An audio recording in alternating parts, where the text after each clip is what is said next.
Hacia el puesto avanzado de combate. Sinopsis. Tras el salto, el pelotón inicia una marcha hacia el puesto avanzado de combate.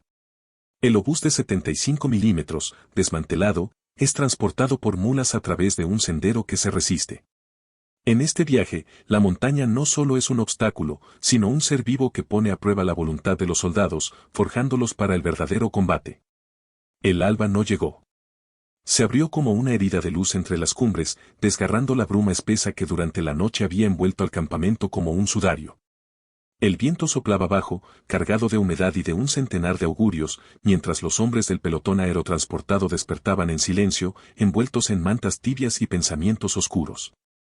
Aquella mañana no era una más, era la hora en que el mundo se volvería a su revés, el momento de iniciar la marcha hacia el puesto avanzado de combate. Un hombre seco para un destino sin rostro que ya se sentía en el pecho como un peso invisible, un mapa tatuado en los huesos. Ninguna trompeta anunció la partida. En su lugar, solo se oía el susurro eterno de la montaña, el crujido de las ramas al quebrarse bajo el peso de las mulas y el retumbar apagado de los pasos sobre un sendero que parecía resistirse a ser recorrido. Cada paso era una renuncia a la comodidad del último abrigo. Cada metro recorrido era un pacto tácito, no con la roca, sino con el espíritu de la bestia y de la tierra. El oficial guerrero, curtido como el cuero viejo y con una mirada que ya había visto demasiados amaneceres de ese tipo, caminaba al frente sin mirar atrás. Como si ya conociera el final de la historia y el camino exacto que cada sombra dejaría.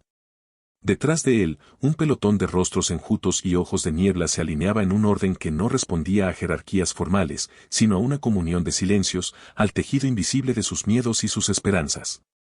Entre ellos iba el joven sargento Hugo, que apenas contenía el vértigo que le producía la mezcla de temor y euforia. Era su primera campaña, pero también la primera vez que sentía que no pisaba tierra, sino un umbral sagrado. ¿Estás listo para esto, sargento Hugo?, preguntó un soldado de voz grave, mientras ajustaba su mochila. La montaña no es como el campo de entrenamiento. Es un ser vivo. Lo sé, respondió Hugo, pero debemos avanzar. Esto es lo que hemos entrenado para hacer.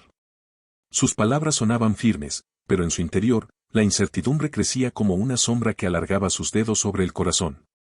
La caravana avanzaba en columna, como un río de sombras que se deslizaba por la costilla viva de la montaña.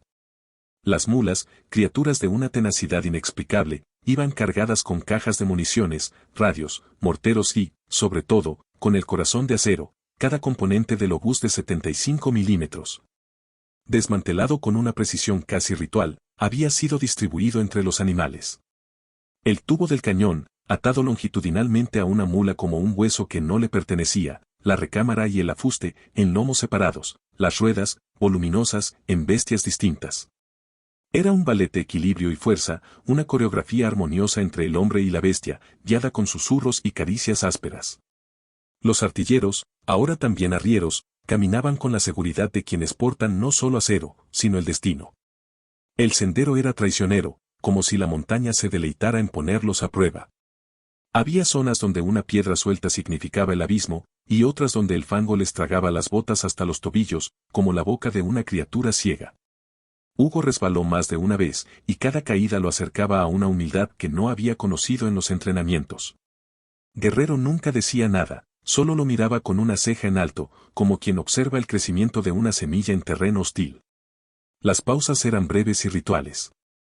Se bebía agua con reverencia, se mascaban hojas amargas para engañar al hambre, y algunos rezaban en voz baja a vírgenes olvidadas o santos sin nombre. Uno de los soldados, un mestizo de nombre Quispe, llevaba en el cuello un amuleto hecho de piedra volcánica. Protege del trueno y de los hombres, decía, y nadie se atrevía a contradecirlo, pues la montaña misma parecía haberle dado la razón. A medida que ascendían, la vegetación se transformaba. Los helechos daban paso a bromelias aferradas a la roca, y los árboles, retorcidos por el viento, parecían encorvarse en plegaria perpetua. Un colibrí los acompañó por un tramo, suspendido en el aire como un presagio benigno que aleteaba la esperanza. Pero también hubo augurios más sombríos, un zorro muerto a la vera del camino, un derrumbe reciente que obligó a rodear por un filo más estrecho, una nube que descendió tan densa que borró el mundo entero durante media hora. En ciertos tramos, los soldados debían turnarse para cargar antenas de radio o proyectiles de obús, pues las mulas, aunque tenaces, también flaqueaban ante la inclinación y el peso. Cada descanso era cronometrado, cada cálculo anotado por el cabo en una libreta impermeable, que parecía contener no solo tiempos y coordenadas, sino también rezos ocultos. Cuando el sol estaba ya en su cenit, alcanzaron un claro desde el cual se divisaba el primer perfil del puesto avanzado.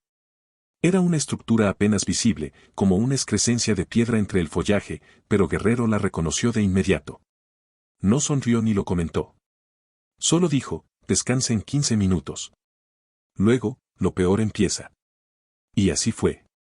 El siguiente tramo fue un calvario de barro, viento y silencio. Las mulas ya no querían avanzar y debían ser jaladas con voces firmes y manos tensas. Un soldado sufrió un esguince leve al caer en una grieta. Otro vomitó por el esfuerzo. Pero ninguno pidió quedarse atrás. La montaña ya los había aceptado como parte de su rito. Cuando por fin llegaron al puesto, no hubo vítores. Solo un asentimiento compartido, un alivio que no se expresaba con palabras. El lugar era una construcción precaria, de techos bajos y muros de madera húmeda, pero para ellos era ya el corazón del mundo. Se descargaron las mulas, se avivaron las fogatas y se sirvió un café negro como la noche que caía. El sabor era amargo, y por eso mismo necesario. Como la guerra. Esa noche, Hugo escribió en su libreta, hoy aprendí que no se llega a la guerra marchando, se llega transformado. La montaña no nos llevó a un combate, nos forjó para uno. Y mientras la montaña, silenciosa y colosal, volvía a envolverse en niebla, Hugo sintió que la tierra, satisfecha, los había acogido como parte de su historia, no como invasores, sino como parte de su propio aliento.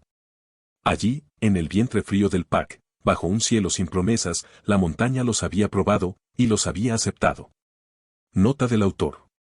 En este capítulo, el ritmo de la guerra se ralentiza para revelar su verdadera naturaleza.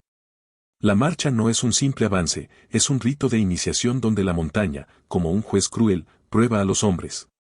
Busqué que el obús no fuera solo acero, sino un símbolo de destino, y que cada paso fuera un pacto de transformación que prepara el alma para lo que está por venir.